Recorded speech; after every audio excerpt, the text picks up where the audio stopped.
Welcome to my last video about wolf heads, and this time we're going to draw a howling wolf. I love this one. Alright then, let's get to it. Okay, we draw our circle again. Very simple. And make this mark here in the middle. And I want to make this wolf look upwards this time. He will howl upwards to the moon or something. And therefore, we make this mark here for the eyes. And now, you have to consider that this one is pointing upwards too. And there's the end where the nose begins. And we draw our rectangle, a little bit shifted. So it's pointing up a little bit. And again, you have to consider that the front is not completely flat but round, and therefore it's a little bit to the side, the middle. And we look from it from the side, and therefore this nostril here is not completely visible. It looks more like a dent. And here we start from this corner here and make this kind of spiral shape. And there we go, we have this nostril. Probably not perfect, but looks more or less like the nose of a wolf. Okay, now we draw these curves here. Go all the way down. Because the mouth, obviously, will be opened. And for the shape, we'll also draw this line down here. Wait a second. Shh. This time it's Hanami who gets crazy.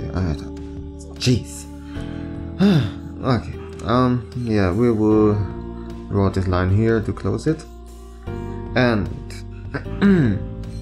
now we start with the mouth by going from this middle here, and I curve it.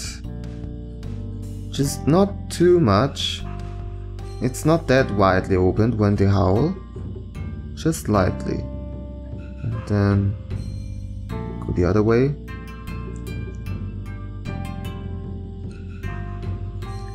And the back side too.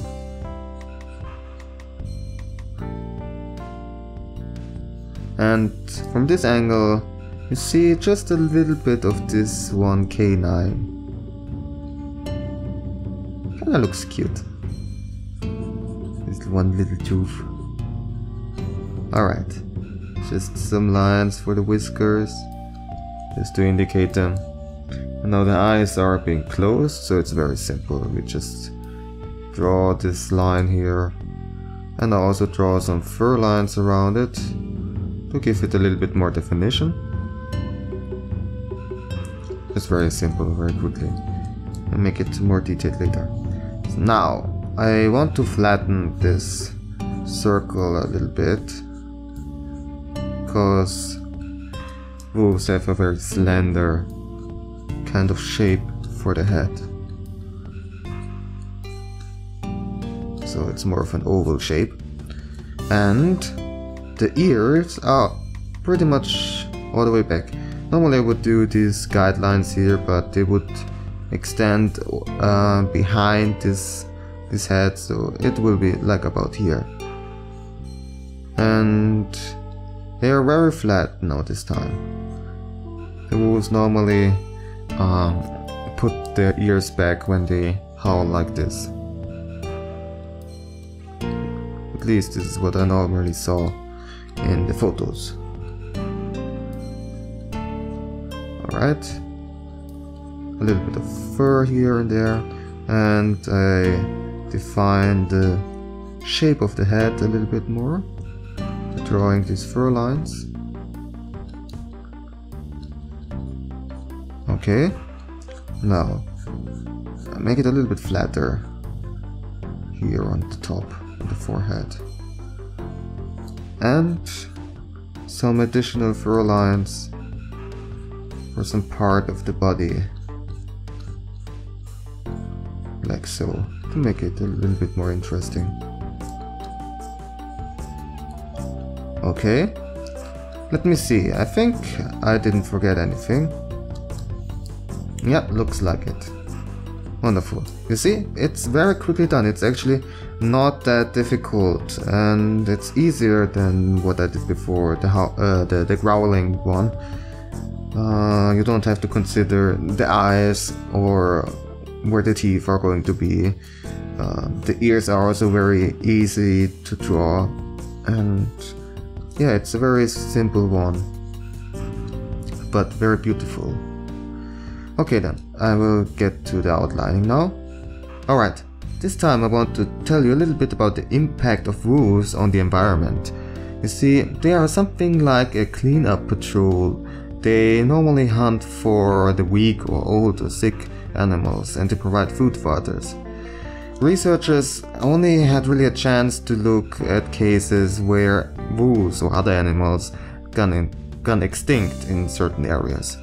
But in some cases, the wolves got reintroduced into the environment. An example would be the Yellowstone Park, where the wolf now has a population of several thousands, and they changed the environment there quite significantly. Before that, there was quite an overpopulation of deer, you see, and this had some negative impacts.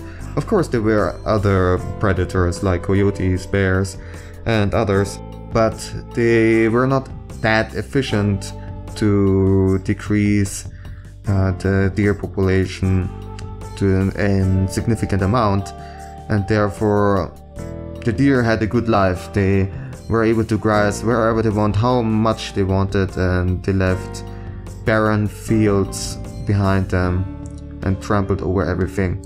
And after the wolves got reintroduced, even at the beginning there were only a few of them, things changed quite enormously, and there was a lot more pressure on these deer and on other animals, and therefore other species had more room to grow, and it increased the diversity of animals in the Yellowstone Park.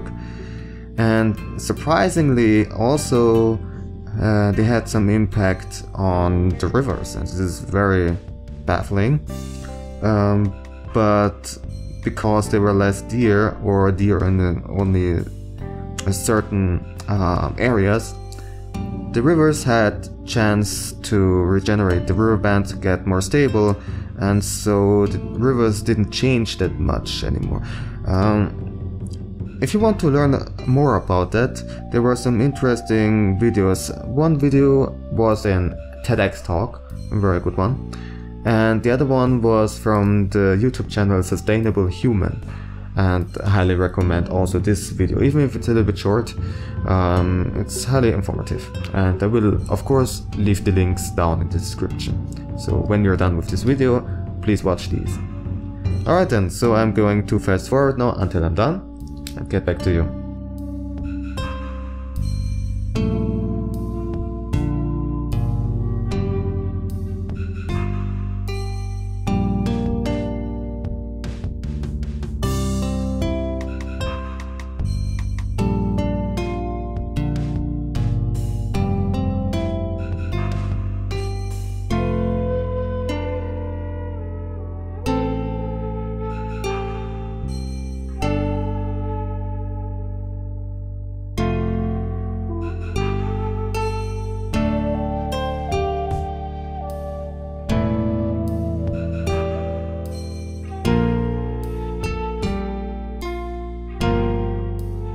And done. As you can see, I chose the lighting from the back to give it a little bit more of an epic look, and also added this bloom effect on the edges.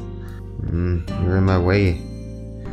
Well, that was it with the wolf head series. And next of all, I'm going to focus on the rest of the body. This will be very new to me, and I don't know when I will finish my researches for that, so I cannot say when I will release the next video. It could be in 1 week, it could be in 3 weeks, I don't know. But I will give my best to bring it out as soon as possible. Thank you so much for watching. I hope it was helpful to you. If you have any questions, feedback or requests for me, then please let me know in the comment section, as always. Okay then, have fun drawing.